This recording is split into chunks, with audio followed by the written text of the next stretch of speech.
To be honest, it's not really that bad.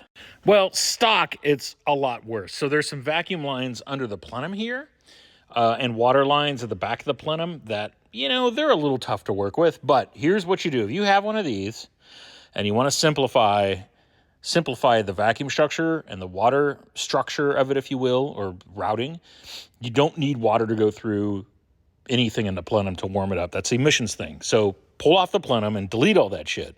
So currently, even if this makes a bunch of power, it's still really set up like most of these are set up, even with lower stages, if you will, of power modification, in that those water lines and vacuum lines, extraneous vacuum lines, are deleted and they're gotten rid of. But so if you get it to this stage, this is not that hard to work on. You can see if you pull the radiator out, I mean, you could almost get a foot in there and stand in the engine bay in the front. The sides are what's tight, but there's nothing down on the sides other than maybe the turbos, which are underneath. And yeah, you're going to pull a motor if you do turbos, is the way it goes. But really, everything up top and in the front of the motor is pretty accessible. Now, there are some things that I won't sugarcoat, like these pipes that head down to the intercoolers, because the intercoolers in this car are down actually right behind this light and down behind this opening right here.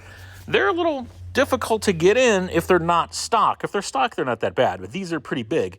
2 1/4 inch pipe that goes all the way down, and they do thread the needle pretty tricky there. A lot of people get these and they're junk, and so it's really hard to figure out, you know, the wiring situation with them, and maybe they have a misfire or whatnot, and that's why these things kind of get a bad rap, because there is the coil pack controller, if you will, the PTU, which used to live right there, that's no longer on this car, is definitely worth eliminating, and that causes 95% of people's problems. That and a crank angle sensor, which is located right there.